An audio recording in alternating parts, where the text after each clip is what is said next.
پہلے تو اس نے اس طرف جانا مناسب خیال نہ کیا، مگر کچھ سوچ کر اس نے کٹیا کی جانب قدم بڑھا دیے۔ کچھ ہی دیر میں وہ کٹیا کے سامنے پہنچ گیا۔ کٹیا گھاس پھوس سے بنی ہوئی تھی۔ اس کی دیوار کے ساتھ ایک مٹکا اور ایک مٹکی کا آب خورو میں دیکھ رہا تھا۔ بھاگتے ہوئے اس کی پیاس کی شدت بڑھ گئی تھی۔ اس نے نیچے بیٹھ کر آب خورو بھرا اور جی بھر کر پانی پیا اور سیراب ہو کر کٹیا کے دروازے کو ہاتھ سے دھکیلا۔ دروازہ یوں کھل گیا جیسے صرف اس کے چھونے کا منتظر ہو۔ اس کے ساتھ ہی ایک بارہوب آواز سنائی دی، اندر آ جاؤ، میں تمہارا ہی انتظار کر رہا ہوں۔ مجھے پتہ ہے کہ آج تم صرف ضرور یہاں آؤ گے۔ میں مجبور تھا کہ اس سے پہلے تم سے نہیں مل سکتا تھا، مگر اب وقت آ گیا ہے کہ تعاونی طاقتوں کو پچھاڑنے کے لیے میں تمہیں ان سے بچاؤں۔ تم بری طرح تعاونی طاقتوں کے شکنجے میں پھنس گئے ہو۔ اب بھی اگر تم نے واپسی کا راستہ اختیار نہ کیا تو تم اپنی جان سے ہاتھ دھو بیٹھو گے۔ میں بھولے بھٹکے لوگوں کو بھلائی کی راہ دکھاتا ہوں۔ تم ایک نیک انسان ہو۔ تم نے دولت حاصل کرنے کے لیے جو راستہ اختیار کیا وہ بدی کا راستہ تھا۔ تعاونی طاقتیں ازل سے ہی نوری طاقتوں سے برسرکار پیروکار ہیں۔ یہ ایک چھڑی رکھ لو۔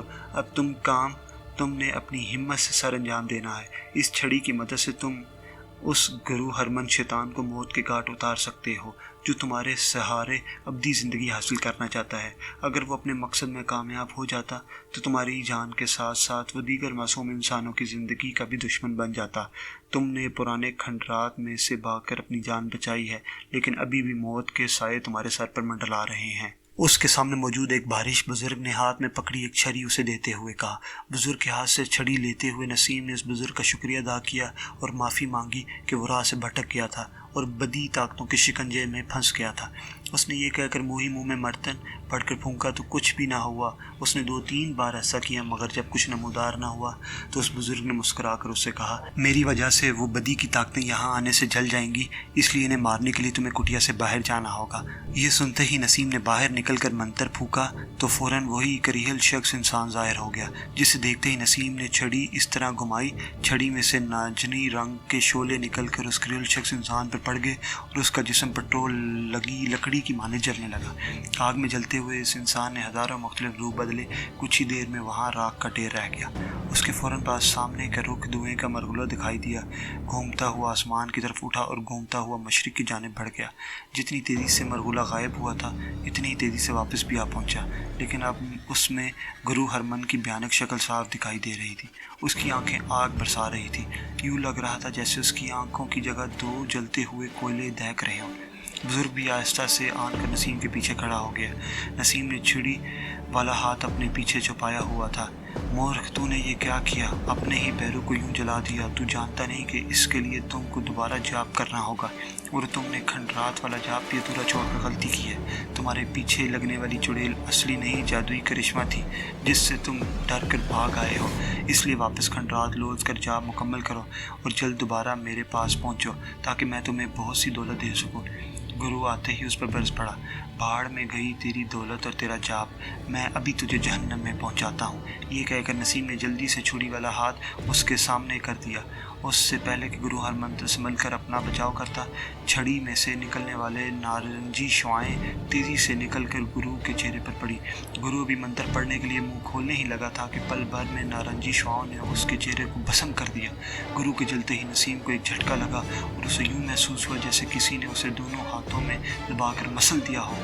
پکڑا اتنی زوردار تھی کہ اسے اپنی سانس رکتی محسوس ہوئی اور پل بھر میں وہ بے ہوش ہو کر زمین پر گر پڑا۔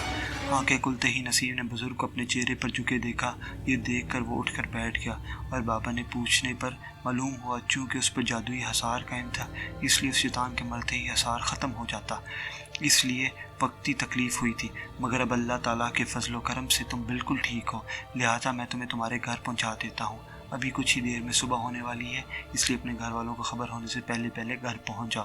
یہ کہہ کر بابا نے اسے آنکھیں بند کرنے کا کہا، اور آنکھیں بند ہوتے ہی اسے ایک لمحے کے لیے یوں محسوس ہوا جیسے اس کا جسم ہوا میں تیرتا ہوا جا رہا، اور پھر بابا کے کہنے پر اس کی آنکھیں کھولی تو وہ خود کو گھر کے دروازے پر پایا۔ بابا غائب ہو چکے تھے۔ اس نے خدا کا شکر ادا کیا اور گھر میں داخل ہو کر اپنے بستر پر دراز ہو گیا۔ وہ موت کے منہ سے جا کر واپس زندگی کی طرف پلٹا تھا۔ اس نے سچے دل سے توبہ کی اور مطمئن ہو کر گہری نیند سو گیا۔ تو میرے دوستوں، بہنوں، بھائیوں، یہ تھی آج کی کہانی۔ امید ہے آپ سب کو اچھی لگی ہوگی، اور اللہ تعالیٰ بھی ہم سب کو نیک اور اچھے اعمال کرنے کی توفیق دے۔ ایک اور نئی کہانی کے ساتھ آپ کی خدمت میں حاضر ہوں گا، تب تک کے لیے اللہ حافظ۔